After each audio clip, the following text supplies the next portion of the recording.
我哋都觀察到咧，近年係好多好後生嘅女仔咧都確診咗乳癌喎，尤其是咧以前就可能過咗40歲後先至比較多啲人會有啦。乳癌咧有幾類高危因素嘅，包括咧家族遺傳、長時間暴露喺個雌激素嘅情況之下啦，譬如好早會嚟初經啊，好遲收經，工作壓力大啊，飲酒啊，用一啲荷爾蒙嘅藥，譬如避孕丸啦、荷爾蒙補充劑咧，亦都係會增加患乳癌嘅風險。據統計，每13位女性就有1位患上乳癌，近年更加有年輕化嘅趨勢。除咗危及生命，唔少人都會擔心手術之後會影響外觀。今集收集咗坊間最常見嘅5大迷思，同大家一齊問下專家。譚醫生啊，想問下啦，如果乳房摸到硬塊嘅話，其實係咪好大機會就係乳腺癌呢？7成至8成嘅硬塊咧都唔係乳腺癌嚟嘅，都係良性嘅。去到睇醫生嘅時候咧，我哋會做一個乳房診斷3部曲。首先咧，醫生會咧做一個詳細嘅問診啦，了解翻病人咧佢有冇啲高危嘅因素，譬如尤其是家族有人有乳癌嘅病歷啦。咁然後咧就去到乳房嘅觸診啦，醫生咧就會檢查兩邊乳房，摸到佢發現嗰個硬塊，究竟 size 有幾大啦，咩位置啦，摸落去究竟係好似石頭咁硬，定係一啲好似軟膠狀咁樣嘅咧？咁我都會有一個臨床嘅診斷，呢似唔似乳癌啊咁樣。去到第2部曲咧，我哋就會做影像嘅檢查啦。咁影像檢查咧，一般咧就會係做乳房嘅超聲波啦，同埋乳房嘅 X 光造影，即係俗稱嘅夾胸嘅。咁近年亦都好興有啲AI 輔助去睇呢啲片啊，再增輔助我哋嘅 X 光醫生去做個診斷咧，咁亦都會增加到個準程度。第3部曲咧，一般嚟講係俾一啲望落去有危險因素，我哋擔心係乳癌嘅腫塊咧，我哋需要做抽針嘅檢查，抽啲組織出去驗嘅。咁如果抽針檢查翻到嚟惡性咧，咁我哋就要去到乳癌嘅手術治療啦。雖然自我檢查咧係好緊要，亦都需要留意自己乳房變化啦，咁但係摸到硬塊，我哋都唔需要過分擔心。咁乳癌係咪淨係女性會有，男性係絕對唔會患上嘅呢？唔係㗎，其實男性都有乳腺組織嘅，不過我哋男性嘅乳癌嘅個案咧，其實佔整體嘅病發率係少過1% 嘅。咁但係咧，去到男性患乳癌嘅情況咧，好多時都同一啲遺傳嘅因素有關，譬如佢哋家族裏邊遺傳咗一個叫 BRCA 嘅基因啦，又或者男士有啲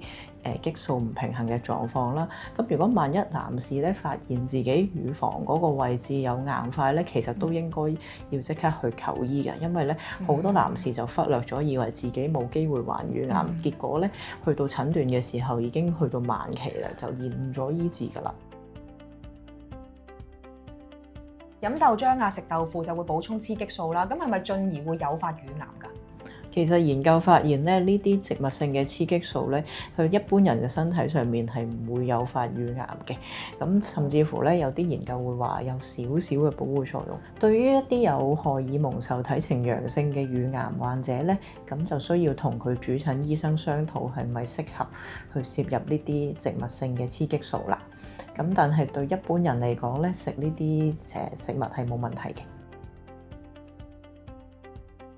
咁乳腺增生啊、乳腺纖維瘤係咪遲早會變成癌症，所以一定要切除咗佢咧？呢啲我哋都係歸類為一啲良性嘅乳房變化啦，會隨住我哋嘅荷爾蒙週期咧轉變嘅。咁其實咧，佢哋癌變嘅機會率咧係細過0.3%，除非咧佢係有啲突然變異嘅情況，譬如個大細突然之間變大啊，或者影像上見到有啲可疑嘅